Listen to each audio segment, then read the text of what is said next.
permission by a higher court in order to get prisoner tortured. So it's not up to each judge to decide on the administration of torture. You should have the permission of a higher court because of this very clear path in our jurisprudence. When you are trying to decide on something that is unique, you cannot compensate people from their damage in their body. So it's up to the Supreme Court to decide if it is admissible or not to have torture. That's why, although we have some engraving and pictures portraying the administration of torture, usually related to Inquisition, which is a different kind of jurisdiction, but usually in our ordinary courts, you will not find many cases of torture, except in political cases. That's different again. But in ordinary cases, it's seldom used because of this, I think, very civilized jurisprudence. Well, once you decide to have torture, you cannot give a man back his dignity. So it's up to a high court to decide. So in that case, Portuguese jurisprudence copies European jurisprudence, because the same is true in Italy, Germany, France, that torture exactly the way Professor Pedro described it. The same restrictions applied, and if you go through the court cases that we have, what you discover is by the 15th and 16th centuries, already, by the 15th and 16th centuries, torture is very limited. You won't find many examples of torture in court cases, and by the 17th and 18th centuries, most courts have outlawed torture completely. The first monarch to outlaw torture, can you guess what he was the king of? Where was the first monarch to outlaw torture? The first king to outlaw torture? What would you guess? No, I don't know. The Kingdom of Naples. In 1483 was the first monarch to outlaw torture completely in their courts. So you all probably have learned in legal history that Cesare Beccaria was very important for outlawing, for writing a tract against torture, but that's 250 years earlier.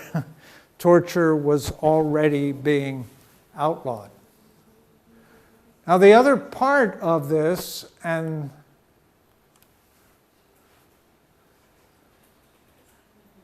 what's happening here? Filippa, you're in the front row, you can see it perfectly. Mutilation. It's mutilation, and what are they doing? They cut the leg or the foot, in this case, or the arms and hands. And you notice the feet which are lying here? And then if we move up the screen, I can get it to work.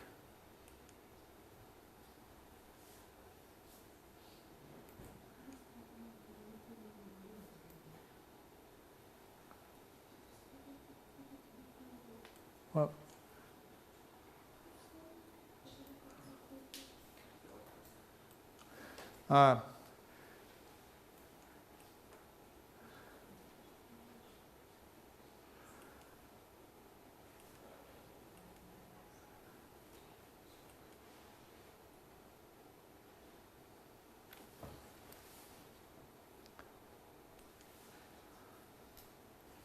Here you see a Native American walking around with his hand in the air, and his hand is cut off. Now, this is propaganda. As you notice, this is a German engraving. Did this really happen? Are the Spanish that bad?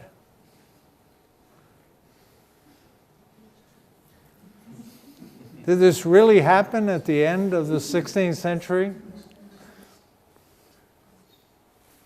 Well, I don't know, but it's a very, very interesting way in which, and this is just one example where what I've been showing you are all engravings from the end of the 16th century, printed primarily in Germany, as you've probably seen, and portraying the barbarism of the Spaniards in the way in which they treated Native Americans in the New World.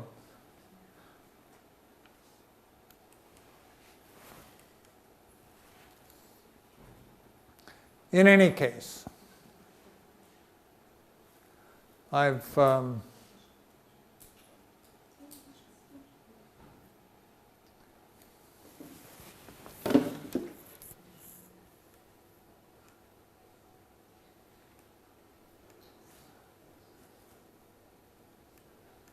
this is just a little bit too big for the screen.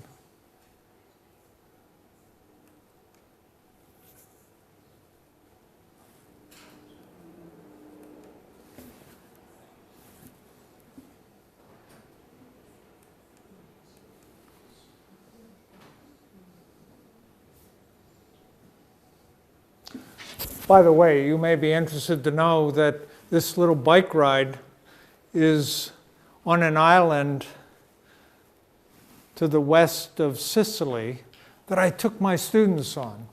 And so I think that you should all, if you're a student of Professor Pedro, you should suggest to him that bike rides on islands off the coast of Sicily are wonderful experiences. With you? With you? Yes, yes.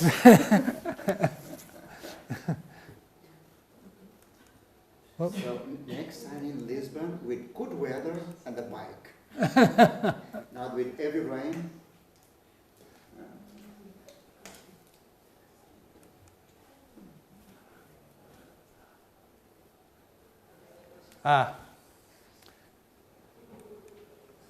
When you're on a strange computer, it becomes difficult to get things under.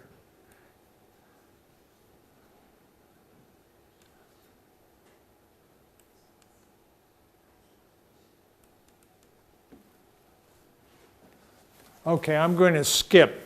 We've already gone on long enough. I'm going to skip to the end of what I wanted to present today. And I would just make these points. When I asked before, what is interesting about Diego de Avendano? What's interesting is, what kind of a thinker is he? From my reading, and I haven't read everything that he wrote, from my reading, he's more of a jurist than he was a theologian, although he was very important.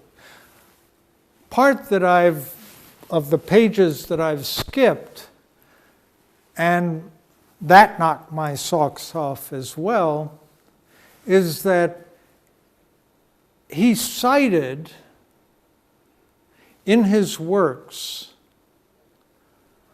all the important thinkers, jurists as well as theologians, in his works that he was writing in Lima, Peru. There's almost no major European thinker in Europe that Diego did not cite. Francisco. Why does that surprise me? No. Or he took the books to South America, which would, I don't know, maybe it's not. Or he came here and perfected the work. No, as far as we know, he never came back to Europe. So one of the explanations might be what you just said. He hauled all of those books to Lima, Peru. The library in Lima, Peru must have been a really rich library. That surprised me. How did he know? How did he get access to all of these works? If you wrote a dissertation on Diego de Avendano, that'd be one of the questions. Where did he get all of those sources? Was the library in Lima, Peru already in the 1650s and the 1660s? Was it that rich? Did he take the books to Lima, Peru himself? What? No idea. So his library enabled him to write these books in the New World, and then to raise the question that I posed a while ago. How did he get all of those books published? Because he becomes a very famous European author, and this is part of what I skipped in my web presentation. You can go to my web pages and you can look at these pages that I skipped. He cited, and other writers cited him again and again. So it was not just a one-way street. Diego was not just citing European thinkers, but European thinkers were citing Diego. So it was a two-way street in the development of these ideas in European jurisprudence on the rights, to get back to my main theme, on the rights of indigenous people. So, why don't I stop there and see whether we have something to talk about.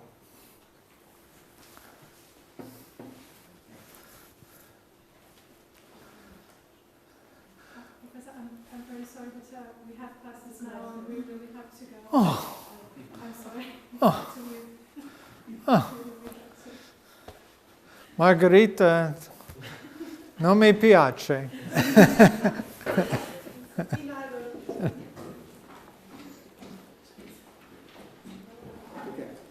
Just in 2 days, there is going to be published a major book, the collection of collections of Portuguese bibliotheques that were destroyed during several periods of the history of Portugal, mainly because of the earthquake and other events. And as you told, there is much propaganda.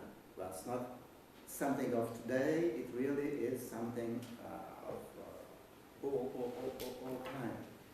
And one of these new ideas coming from very big research that is being done not only in Portugal but also in Brazil, is that the knowledge that, for instance, the Jesuit company and the Jesuit communities in Brazil and other places have of science and other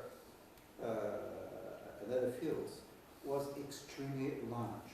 Mm. So they had huge collection of books in their own colleges, the colleges, because unlike Spanish, Portugal did not create any university in the colonies. But the Spanish founded universities in Lima, Peru, and other places. Portuguese did not. So, but in some places, like in Recife, Salvador, and other places, there were very important intellectual communities. For instance, we have just published here in Portugal the complete works of Father António Vieira, a very important Jesuit in more or less at the same time. And it's 30 volumes, so it's huge library, and he also was very important because he was, from time to time, arrested and then released. He was fighting against the Inquisition. He was arrested by the Inquisition, but he was also confessor for a pope in a moment in Rome.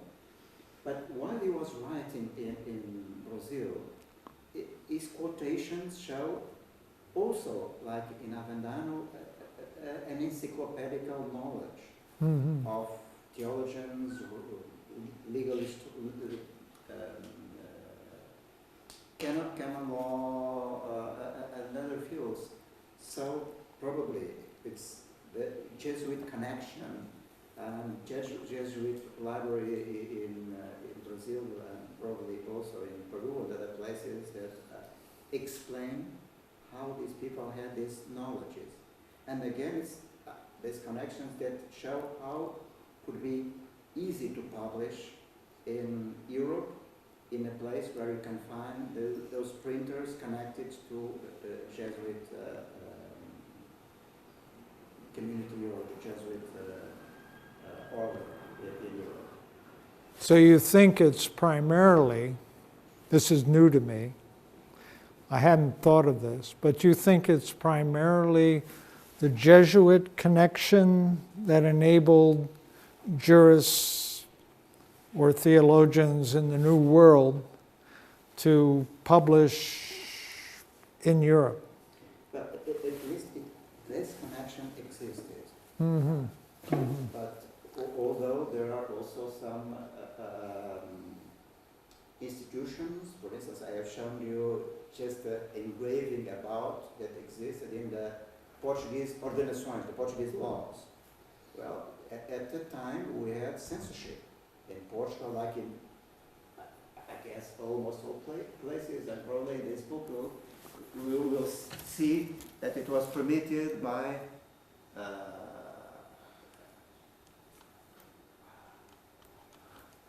well, in the second or third page of the folio, we'll find the permission to print. And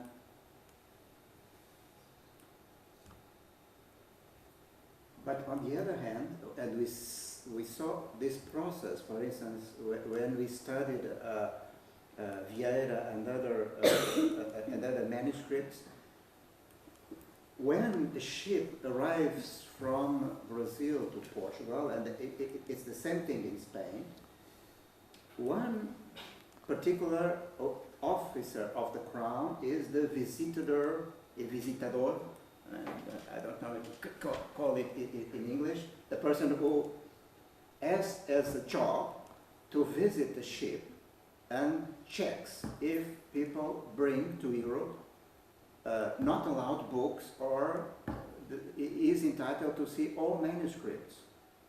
And so,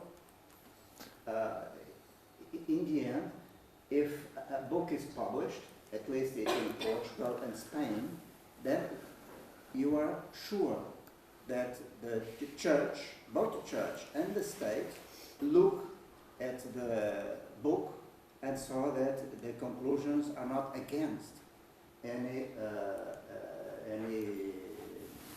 dogmas of the faith or are not against the state. So it's a very delicate process. So a lot of people are involved in getting the manuscripts from South America to Europe, and then giving the permission to print it, and then to print it, usually because books were very expensive to print, then you should have mecenas, someone who would sponsor the publication, because otherwise the book would not be printed. Well, you probably don't know this, but Professor Pedro Holman has published a lot of books. I'll bet he has never published a book where he has just sent it off to the printer and had no control over what was produced. Now, part of the question that I have, Pedro, is it possible that it could have been, the pages could have been printed in Lima and then sent to Europe and then bound? Was that possible? Yes. In Portugal, at least, I don't know the country, but in Portugal, because of censorship and because the punishment of printers that would print a book without all this control are extremely heavy. Well, the destruction of the materials and so on. And so one thing, it is also true, it's very funny because it's also true, for instance, in times of dictatorship in Portugal and Brazil, one of the things people do is that they printed the book here and then they put a different place where it was printed. Well, for instance, like Antwerp. But the books were made in Lisbon, in some secret place, but then they forged this... the title page, the title page. By the way, that happens at the very beginning of printing. We have evidence of law books in particular, of printers just buying the pages of a law book and then putting a new title page on it at a different place in Europe. But the other question that I didn't raise, and maybe you have ideas about it, why didn't Diego publish in Spain? You think it was censorship? Why would he have gone to Antwerp and Lyon to publish his books? Or was it a Society of Jesus, a Jesuit connection? Anyway, my point is, it's a great topic for research.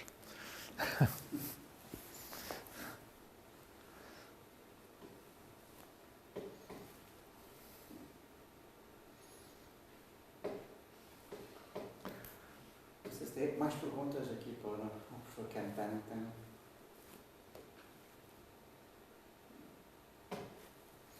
Well, thank you very much for smiling, paying attention, being interested in what is one of my current passions for research. And for all of you, bona fortuna. Thank you.